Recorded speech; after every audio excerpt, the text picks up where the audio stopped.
3, 2, 1. Clyde Edwards-Helaire passes the century mark after causing global panic. But is he a running back one in Dynasty? That and more today on the Dynasty Newsletter. I'm your host, Adam Wilde, joined by my co-host, Chris Allen. Chris, do you have Clyde Edwards-Helaire in your top 12 Dynasty running backs? Top 12 Dynasty running backs?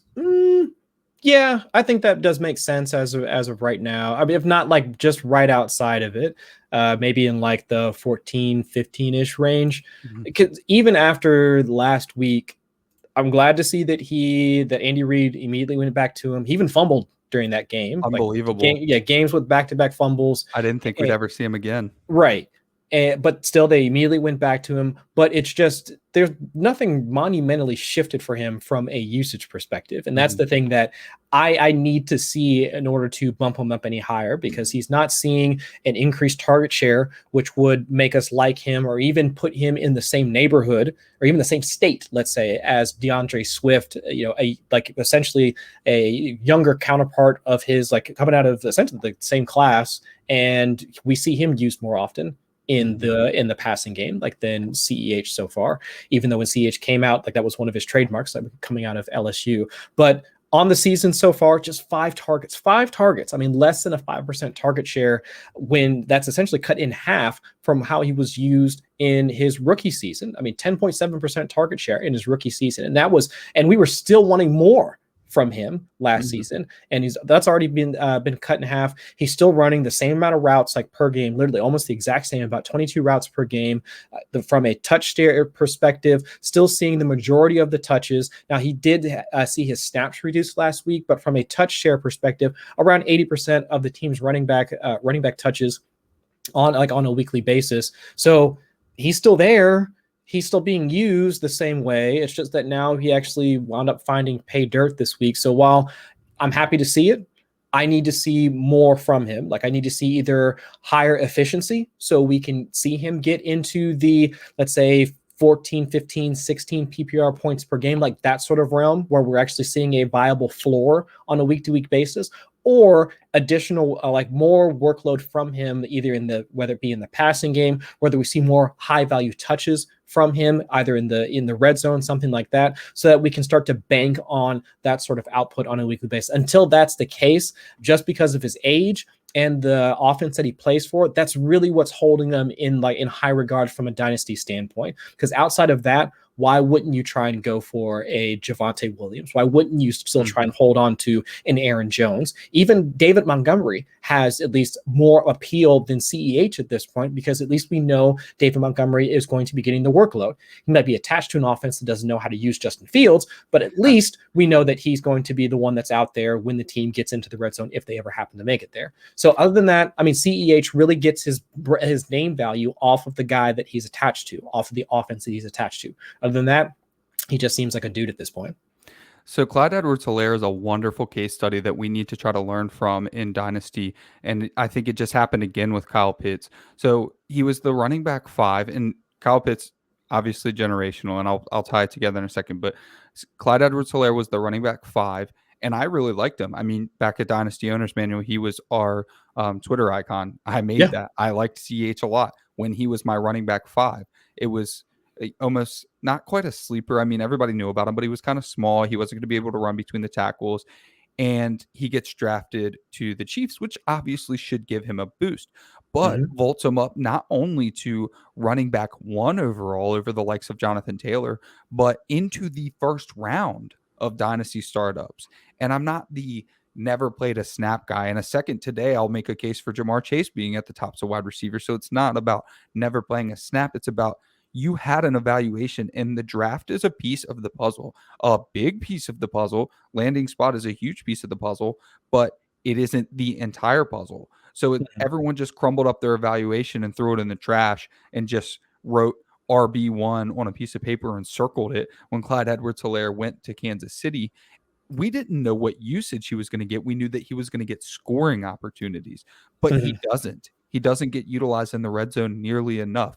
In that first game, as a matter of fact, as a rookie, I remember him getting the ball 3 times on the goal line. Stuffed every time. Don't remember if it was his fault or not, but then we've never seen that usage again. So he does get good usage between the 20s. He does get utilized when he needs to be utilized for a real NFL football game. But just because he was on the high scoring offense, he got vaulted up to a position that was impossible for him to pay off. And we'll talk about running backs from a broad perspective in just a moment. But when you have a running back at their ceiling, it's a ticking time bomb on your roster. It's proven time and time and time again. And the people with Dalvin Cook on the rosters are going to get mad at me. The people with CMC on the roster are going to get mad at me. But it's proven time and time and time again that you have a ticking time bomb on your roster. So when you drafted him without knowing what his usage was going to be at his absolute ceiling, now he's fallen down to over at Footballguys, they rank him at RB22. And I don't agree with that, but we'll get into some of the names ahead of him in just a moment.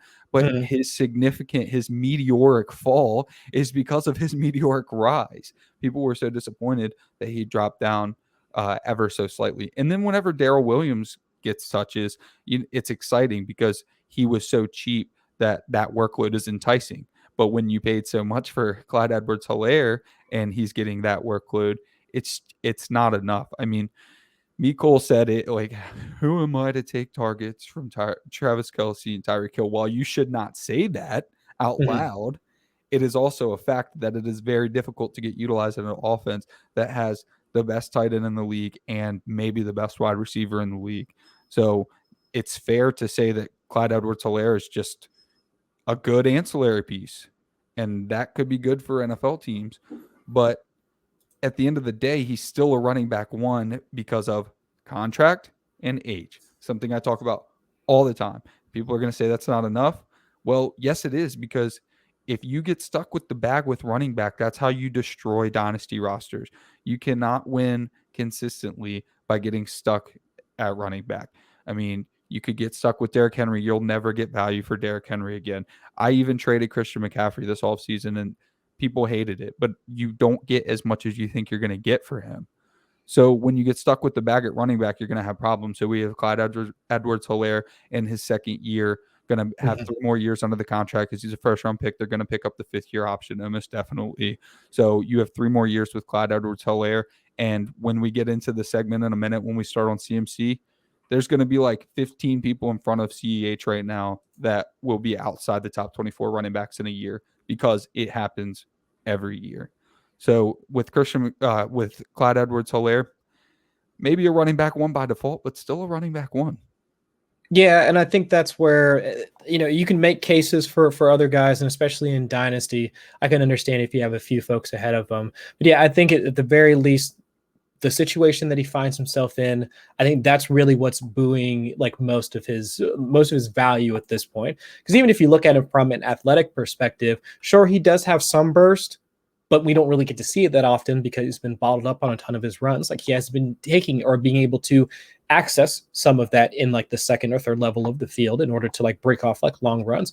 I cannot recall at all a run like a Derrick Henry type of run, like where you just like, once he gets going, like the dude's gone. I mean, so that's where I think a lot of it falls back onto what can we expect like from the Chiefs offense. And my expectation was that with the offensive line being completely revamped, they get some guys back, they trade for a couple of guys, we would have seen more of that like from the Chiefs. And maybe after this week, after essentially they get some production on the running game.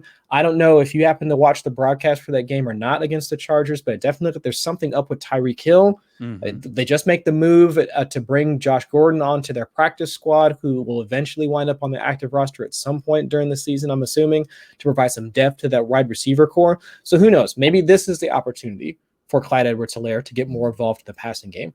We know that he has it. We saw him do that not just 2 years ago in college, but it's just really like, do the Chiefs believe that he can be incorporated into an offense with a quarterback that has such a cannon like Patrick Mahomes? So that's really, and honestly, that might be a thing that Mahomes has to be retrained into believing that instead of always looking 15, 20, 40 yards downfield for Tyreek or 15 to 20 down the field for Travis Kelce, maybe take the shorter, relatively, for Patrick Mahomes, the relatively shorter gain in order to continue to move the chains versus looking for the home run swing on every single play. But that's more of a Andy Reid, Eric Bieniemy, Patrick Mahomes thing. Clyde Edwards-Helaire would just be the beneficiary of all that, since we know that he can at least be somewhat shifty in space if he gets the ball. But I think it's just reworking that offense to suit him, because as of right now, to be quite honest, I don't think he's being utilized to his strengths at this point. The types of runs that he can do, the type of routes that he can run, I don't think they're being he's not being put in that position to win. It's just really building around their best player, which is Patrick Mahomes. I understand that, but that's what leaves Clyde Edwards-Helaire on the outside looking in.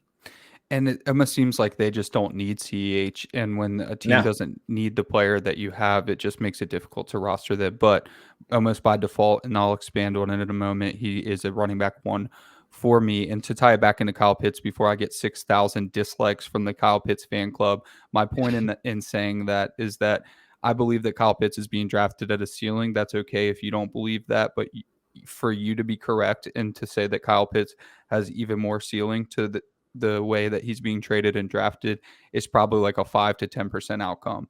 And that outcome could happen, but not likely. And when CEH was drafted at 112 in 1 QB startups, wasn't likely that he was going to get higher than 112. Could have, for certain. Definitely. I mean, Jonathan Taylor is all the way up there, and Jonathan Taylor wasn't too far behind CEH, but I like Jonathan Taylor's profile infinitely more, even though I was a fan of CEH at running back 5. So if you're listening to us, you're listening to one of the Football Guys shows.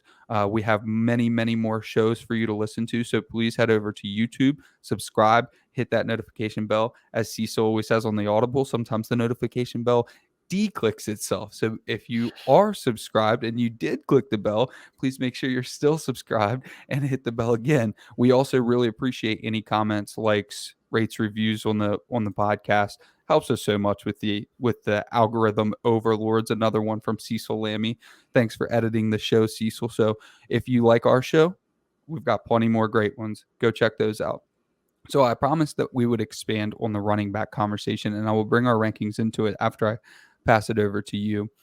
Christian McCaffrey went down with a hamstring injury that looks like, I mean, he's not on short-term IR. Short-term IR is 3 games, so that means they're going to try to get him back in time. So this is not indicative of what his season is going to do by any means, but it does beg the question, what do you do when a running back is at peak value? He's the 101 in Dynasty. So what do you do when a running back is the 101 in Dynasty, Chris? I think, well, depending on the type of running back that you're talking about, whether they be like the 101 in this case, like Christian McCaffrey, you have to make that decision. I think almost as similar to the conversation I think we had during the offseason about what you're going to be doing with Derrick Henry, what you're going to be doing with a completely separate position, but Julio Jones, like those studs that are a part of your roster that you know are going to continue to be at least top 12 at their particular position, from at least from an opportunity standpoint. We hope that the production is going to be there. It definitely has been for Derrick Henry so far through 3 weeks this season. Julio Jones, we'll figure it out later. But I think the big point is you need to make a decision. Do you want to move on from this asset and look for greener pastures elsewhere? Can you get the haul for the type of value that they think that they're worth in order to wind up replenishing your roster, whether it be with multiple future first, either younger assets that you think like might be able to ascend to similar heights of the player that you're moving, that sort of thing. But you need to make that choice, and you need to get out of it before it's too late. With CMC, it's actually kind of funny because it looks like his window continues to extend because he continues to look like the CMC of 2019, obviously minus the hamstring injury right now. But the fact that they're not putting him on IR at least suggests to me that it's not going to be a 3 to 4 week thing. It could be just a couple week thing. And we'll see how things work out over the next couple of weeks, especially given their schedule. But I think the more important thing from a strategic perspective, again, is you need to make that decision. Are you comfortable? 1, are you comfortable moving the player? And 2, what are you comfortable with moving them for? If somebody just rolls up with a couple of firsts and let's say, I don't know, J.K. Dobbins or somebody like that, are you comfortable with that sort of a deal? Is that something? And you can almost tell, like almost by the reaction that you get from even thinking about it, if you want to make that deal or not. It's just even if I said the names out, or if I said how many first round picks that you'd be offered, if you can almost see folks like wrinkle their nose or like shake their head Oh, or it's whatever. gross no matter what. Yeah, it's almost like an obvious thing. Whereas if you do feel comfortable with it, you might think about it for a second. And that's where you need to make that choice. Afterwards, just a matter of can you close that deal? Can you negotiate enough such that you wind up getting back that type of value that you think that they're worth it? But I think that's where it has to start with guys like that. It has to start with, are you comfortable with moving them? Or like, do you not think that they are going to be at least productive assets for your roster in the future? Like, depending on where the rest of your roster is at, are you pushing for a championship over the next couple of years? Mm-hmm. If so, all right, go ahead and keep it. If not, it might be time to move. So that's where you need to start the conversation. After that, figuring out what you can get for them if you're comfortable with it. And then that's where the dominoes start to fall afterwards. That's a conversation we've probably had 100 times over the years. Just what is the value of a championship? Is it a championship at the expense of 2 championships? Then it wasn't valuable. Is it a championship that you otherwise would not have had without Christian McCaffrey? Well, then it is very valuable. But if anybody is on the fence about trading Christian McCaffrey, and maybe Christian McCaffrey's an outlier because, like you said, he looked like 2019 Christian McCaffrey to start the year. So really, he's just a scapegoat to start the conversation.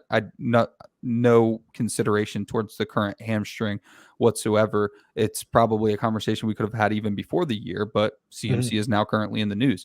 But if you need any sort of consolation for maybe trading him, you are almost always going to look like the winner in a year and a half if you get a haul for a running back at peak value. Sure. Because the fall is astronomical for some of these players. You would be, if you don't believe me, just go look back over the years and just remember like whatever happened with Doug Martin, whatever happened with Trent Richardson. Of course, those are the 2 outliers that stick out in my head, but that does happen a lot more than we like to think. These players are not, Dalvin Cook is being ranked first overall. These players are not as safe as we like to believe they are.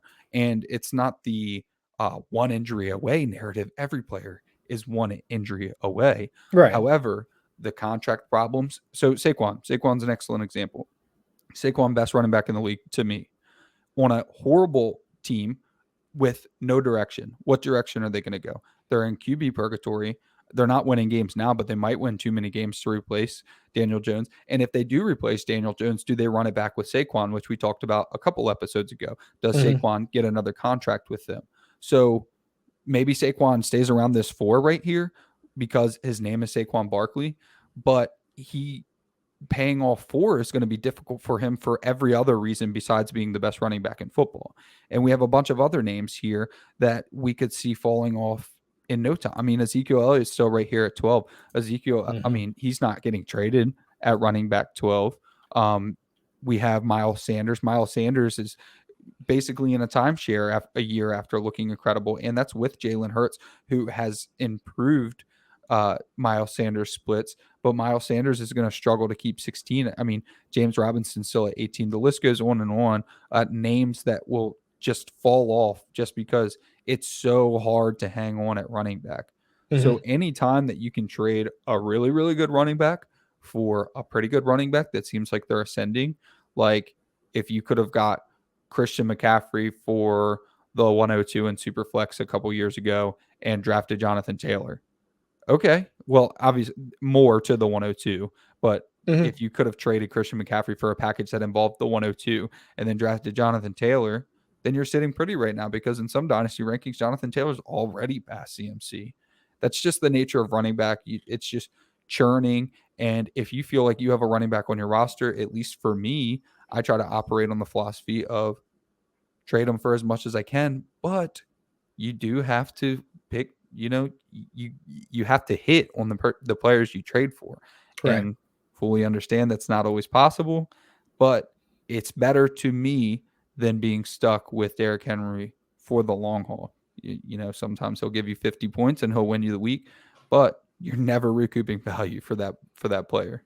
No, and I think that's where, again, going all the way back to the foundation of whichever player that you're thinking about moving is, what do you think you're going to be able to get for them? And really the big deal is, do you want to move them? And that's where I Sure. mentioned having to figure out whether or not your roster is in a position to hold on to somebody like that. And if you are contending, I can understand, but otherwise it might be time to move on and like start kind of knocking on the doors of some of your players or some of the other managers in your league and see if you can get a deal done. And I'm telling you that it might be best practice to trade all running backs at their peak value. One, it doesn't always work out because nothing always works out in dynasty fantasy football, as we've learned.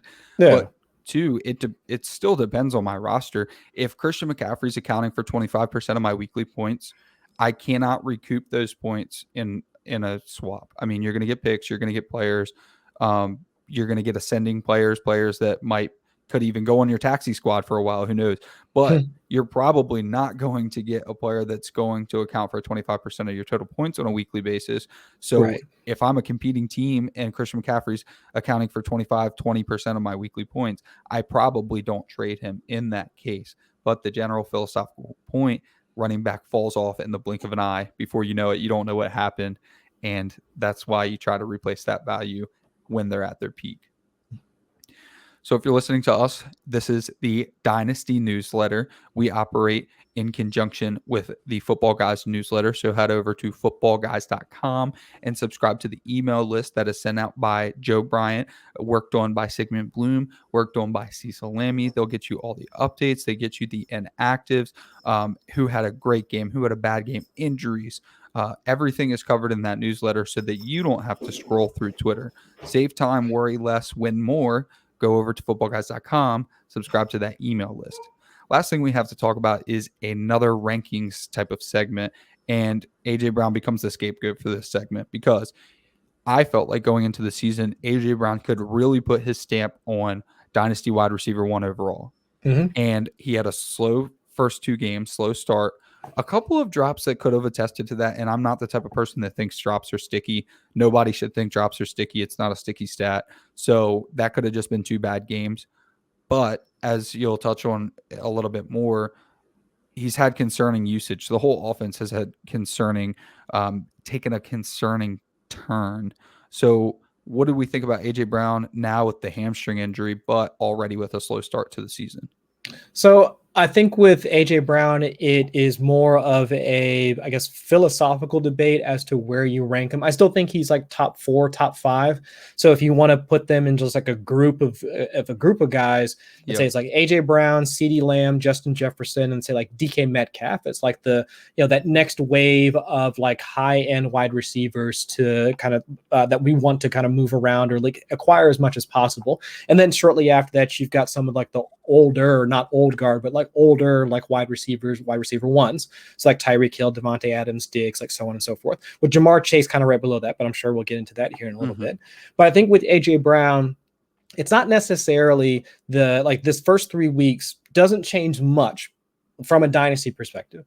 But I do have my eyebrow raised as to how this is going, like how this offense is going to change now without Arthur Smith and under Todd Downing. I know that a number of other fantasy football analysts who track this stuff much closer than myself, they started noticing right after week 1, the massive drop in play action rate. It has picked up for the past couple of weeks because that was what Ryan Tannehill was comfortable with. It's what made them such a highly efficient offense over the last couple of seasons.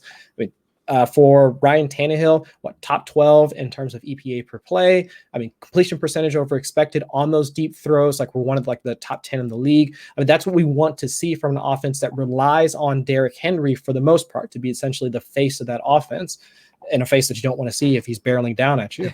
So AJ Brown's the beneficiary of all that, right? Because if the defenses are keying on that, AJ Brown was going to be that guy.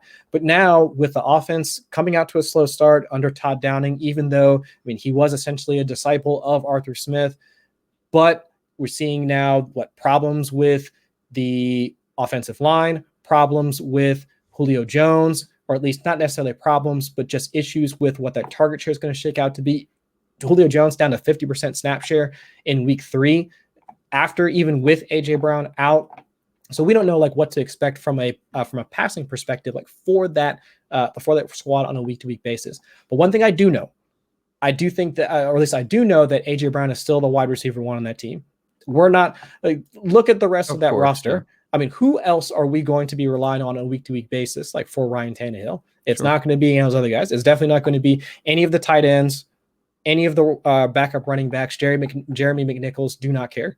So at least from an opportunity standpoint, AJ Brown should still continue to be that guy. But if you were kind of messing around with your rankings or looking at those first 4 to 5 guys, and now you're higher on CeeDee Lamb or higher on Justin Jefferson, or you think that DK Metcalf is going to be that guy. All right, so I'd be fine with shuffling any of those like first 4 to 5 names around in the rankings, but AJ Brown's still up there for me, just from opportunity standpoint, athletic profile standpoint, where he sits in that offense. I think that's where we should continue to keep him, regardless of what's happened these first few weeks. Sure. And just give me a moment if you can go back. Can you give your top 5? You didn't give a 5th there. So just give me a second before I get back into my conversation on who I think is 5. Oh yeah, the first 4, I guess. Yeah, AJ Brown, CeeDee Lamb, Justin Jefferson, DK Metcalf, and then the 5th for me is Tyreek. I mean, if you want to throw in like Devontae, put him right there. Diggs is also right there. Then I'm sure we'll talk about Jamar Chase later, but I think those are the top 5 for me. So my 5 is Jamar Chase, and I recognize that people might think that's a little bit silly, and we can talk about it again in week 6 if you do think it is currently a little silly. But my point there was just that it's not so much that he did what he did over the first 3 weeks, which has been incredible. That's exactly what we wanted from him. It's more so that we already expected him. Well, we should have already expected him to be producing at this level. And he's got market shares already competitive with the old guard that you mentioned earlier.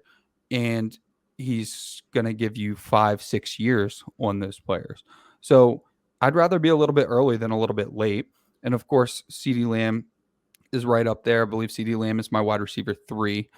So I fully agree with your top 4 or 5. But my point with AJ Brown when we started this conversation was that in a really, really tight grouping, I felt like AJ Brown was going to separate himself. But that grouping is so the separation between DK, AJ Brown, CeeDee Lamb, Justin Jefferson, Jamar Chase is razor thin to me. So when your offense is operating at the capacity that the Tennessee offense is operating at, while you could say if AJ Brown was your wide receiver 1, you could say, well, it's only been 2 weeks, and then now he's got the hamstring injury, so I don't really know. But my question to you is, what's your incentive for keeping him at wide receiver 1 with these other guys firing on all cylinders? You have DK Metcalf Tyler Lockett has taken a lot of the work in the first 2 weeks, but DK Metcalf has still produced, and then in week 3 did really, really well, right? So DK Metcalf still looks fantastic. And then, like I said, Jamar Chase is on the rise. CeeDee Lamb is still on the rise. CeeDee Lamb's ascension is going to end at wide receiver 1 eventually. I fully believe that. For years, it's going to be an argument between CeeDee Lamb and Jamar Chase. Probably go back and forth all the time. But those 2 guys are coming right up. So how am I going to keep AJ Brown at wide receiver 1, even though that's what I wanted him to be at? He's probably 6 for me, as a matter of fact. And it was never about Julio, like you mentioned, who's going to step up and be the wide receiver 1 there. Well, obviously it's going to be Julio for now, but Julio is a very, very short-term solution to a very long-term problem. When Julio decides to hang him up or his contract is over, you're still looking at Josh Reynolds as your wide receiver 2, currently your wide receiver 3, with no tight ends to speak of. And Derrick Henry's getting like 7 targets a game. While that's incredible for the people who held Derrick Henry, what are we doing here? So, you made a good point that AJ Brown's market share is going to be astronomical pretty much for the foreseeable future. I just don't know if it's enough to stave off the likes of Justin Jefferson, who's my wide receiver 1, DK Metcalf, CeeDee Lamb, Jamar Chase. Yeah, and that's completely fair. And I do think your point is well stated on you want to be early rather than late. Like we want to be able to catch those guys on the way up, and especially in those first 3 weeks, Chase already feels like he should be on the way up to, at the very least, let's say top 8, top 6 rank, like somewhere in there, but just right outside that cusp of the Metcalf, like Hill, Devontae, like somewhere in that range. That's probably where Chase sits right now. But we still got 3 months more of football ahead of us. So let's see like where things, like where that offense takes us. everybody knows I'm a Bengals fan. I'm going to be cautiously optimistic about that entire squad until the end of the season, when we're sitting there at 7-9 and get like bumped from the playoffs or whatever. Don't even get a playoff spot. Well, you just brought a great point to the front of my mind. So we just talked about AJ Brown's situation being kind of scary for him, and maybe that's holding him back. But if you look at the Bengals over the first few weeks, they've been bottom in neutral passing rate and really low in pace or something like that. So the Bengals are operating on what we believe to be their floor. If you asked me where they were going to rank in week 1, I would have said probably top 10 in pace, probably top 5 in neutral passing rate.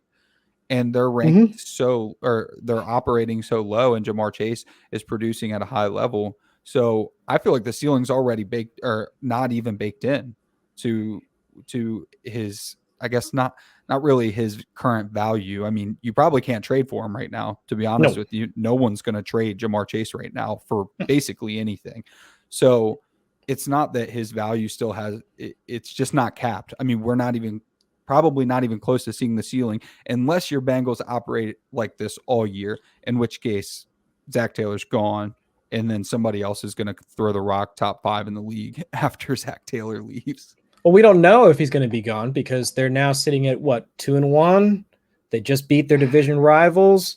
I mean, what's the incentive for the Bengals to switch things up and actually operate at a faster clip? Put Joe Burrow out there for more pass attempts. I mean, if they can make the Steelers lay down like that, I mean, a team that they haven't won, that they haven't dominated, but I mean, they dominated that game. I mean, for all intents and purposes, like Roethlisberger looked cooked as cooked can be.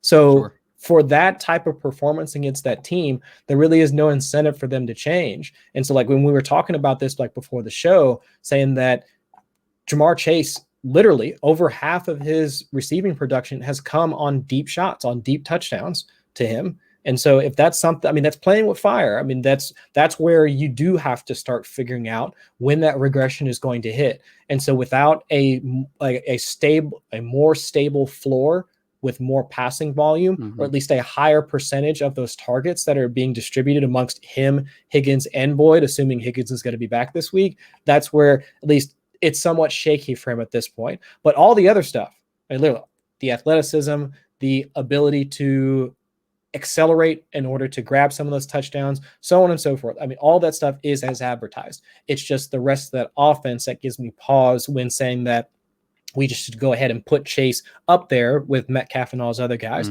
But I do think, again, back to your point, we want to be early on those guys. So if he's already showing signs that he can be that wide receiver 1, which he already has shown, at least on that team specifically, and also in the league so far from a production standpoint, I think it does make some sense in order to make that move. It's just how's that offense going to look throughout the rest of this season and moving forward? Because if I'm remembering correctly, I mean, they've already got Higgins for another 3 seasons minimum. Boyd, I think he's under contract until 23 or 24, if I'm remembering correctly as well. So at least, so at least for right now, like that, for most folks in their championship windows, you've got these 3 wide receivers. Like, this is what you're with, and especially with Mixon too signing that extension as well. Like, this is this offense that you're going to be buying into. So if it's not going to have a ton of passing attempts because Zach Taylor is doing enough for him to keep his job, that's where you do have to kind of factor that in, like, moving forward. Sure, absolutely. So if you're out there listening and you want to save time, worry less, and win more, head over to your Apple or Android store and check out the League Dominator app by Footballguys. Great stuff. It's going to help you with your league. It's going to help you with your waivers. It's going to help you get great Footballguys content straight to your phone, so you don't have to go to the website on your or on the mobile app. So download the League Dominator app, and that's going to be all for us today. Got anything else, Chris? No, I mean, of course, the one thing that everybody's been talking about since we got the tragic news on Saturday, I mean, big ups to Mike Tagliere. I mean, definitely going to miss, like, his voice, his presence within the community. I still remember, like, when we interacted, this was years ago when I was first starting out, gave me some advice on my writing style and all that.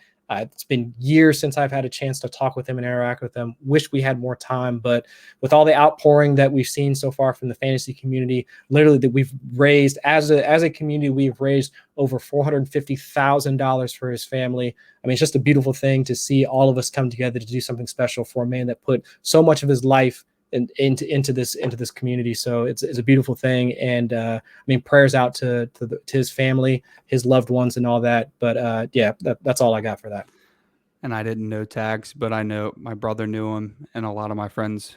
The level of hurt that so many of my friends are experiencing just speaks volume about the type of person he is. Listened to him for years. He was in my ear since 2017.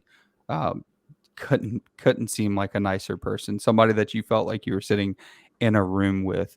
So please, that GoFundMe is still available. Yes, we are well over 450,000, but there's zero way to compensate the hole that Tags has left in the hearts of his family and friends. So please, if you haven't donated already, check out that GoFundMe. And that's all for us today. We'll catch y'all next time. See you.